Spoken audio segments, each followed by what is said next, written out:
ইয়াত যে প্ৰত্যেক বছৰে বানপানী হয়, আচলতে সেইটো নদীৰ তেনেকুৱা মানে বাঢ়নি পানীৰ কাৰণে হোৱা বানপানী নহয়। সেইটো বৰষুণৰ এটা কৃত্ৰিম বানপানী বুলি আমি ক'ব লাগিব। ইয়াত ৰূপাতী নগৰৰ মাজেদি যিটো বৈ যোৱা কেনেল আছে, আমাৰ মেজৰ কোকৰাঝাৰ টাউনৰ ড্ৰেইন বুলি আমি ক'ব পাৰোঁ। এই ড্ৰেইনত আমাৰ এই উত্তৰাঞ্চলৰ ৰেল লাইনৰ উত্তৰাঞ্চলৰ বিশেষকৈ আমাৰ জেটি ৰোডৰ পশ্চিমফালে যিমানখিনি হেৰি আছে, বৃহত্তৰ অঞ্চল আছে, এই অঞ্চলৰ যিমানখিনি বৰষুণৰ পৰা পোৱা পানী, এইবিলাক পানী জমা হৈ পেলাই এই ড্ৰেইনৰ মাজেদি দক্ষিণ পিনে ৰেল লাইনটো পাৰ কৰি পেলাই আমাৰ দক্ষিণ ফালে ওলাই যায়।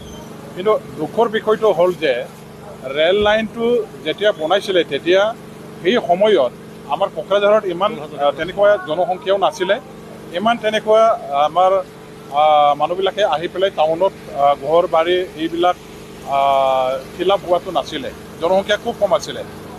তেতিয়া সেই সময়ত যেতিয়া ৰেল লাইনটো বনাইছিল, এই ৰেল লাইন বনোৱা সময়ত যিটো ৰেল লাইনটো ক্ৰছ কৰি পেলাই ইয়াৰ পানীটো দক্ষিণ ফালে পাছ কৰিব লাগে, ইয়াৰ কাৰণে আমাৰ যিটো কালভাৰ বনোৱা আছে, এই কালভাৰবিলাক একেবাৰে বহুত সৰু সৰু, আৰু এই সৰু সৰু কালভাৰৰ এই মানে হোৱাৰ কাৰণে আমাৰ ৰেল লাইনৰ উত্তৰ ফালে যিমান পানী থাকে, এই পানীবিলাক ওলাই যোৱাৰ কাৰণে কেতিয়াও সম্ভৱ নহয়।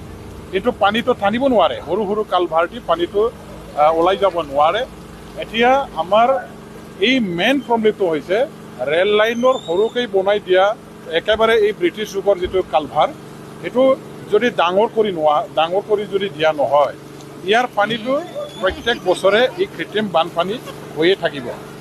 আৰু ইয়াৰ কাৰণে আমাৰ BTC কৰ্তৃপক্ষৰ পৰা তেওঁলোকে ৰেল বিভাগৰ লগত যোগাযোগ কৰি পেলাই তাতে যিটো কালভাৰ আছে, এই কালভাৰবিলাক সৰু সৰুটো ওলাই পেলাই ডাঙৰ ডাঙৰ কালভাৰ বনাবৰ কাৰণে তেওঁলোকৰ পৰা এটা প্ৰপ'জাল BTC গভৰ্ণমেণ্টৰ পৰা যোৱাটো উচিত।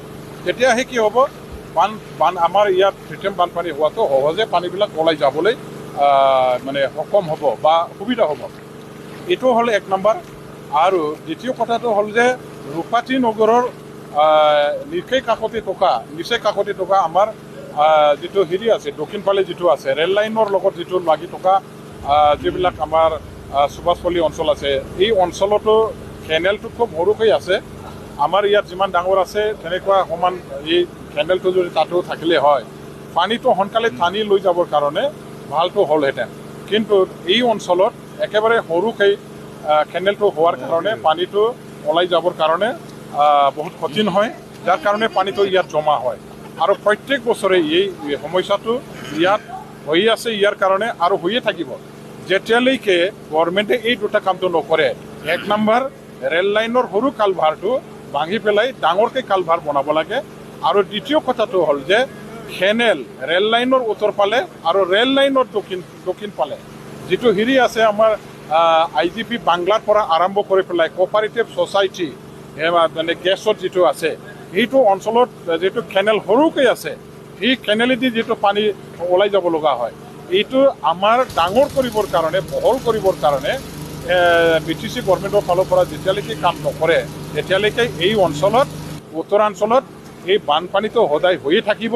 এইটো দীৰ্ঘম্যাদী এটা সমস্যা হিচাপে ইয়াত সদায় মানুহবিলাকে ভুগিব লাগিব। ইয়াৰ কাৰণে আজিও অকল মানে যোৱা বছৰ নহয়, তাৰ আগৰ বছৰ নহয়, এই বছৰতো এই যোৱাকালিৰ পৰাহে আৰম্ভ হৈছে ইয়াত বৰষুণ, এইখিনিতে ইমান ইয়াত বানপানী হৈছে, চবৰে ঘৰে ঘৰে পানী সোমাইছে, অকল মোৰ ঘৰত নহয়।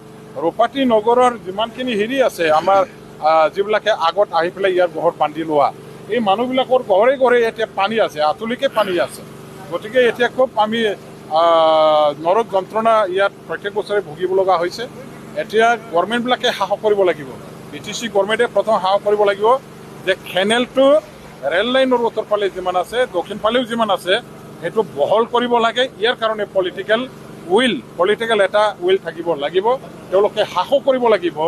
আৰু ৰাজনীতিৰ উদ্যোগ গৈ পেলাই তেখেতসকলে এইখিনি অভিযানটো চলাব লাগিব, কেনেলটো ডাঙৰ কৰিবৰ কাৰণে, বহল কৰিবৰ কাৰণে। আৰু দ্বিতীয়টো, ৰেল লাইনৰ সৰু কালভাৰটো ডাঙৰ কৰিব লাগে, তেতিয়াহে সমস্যা সমাধান হ'ব।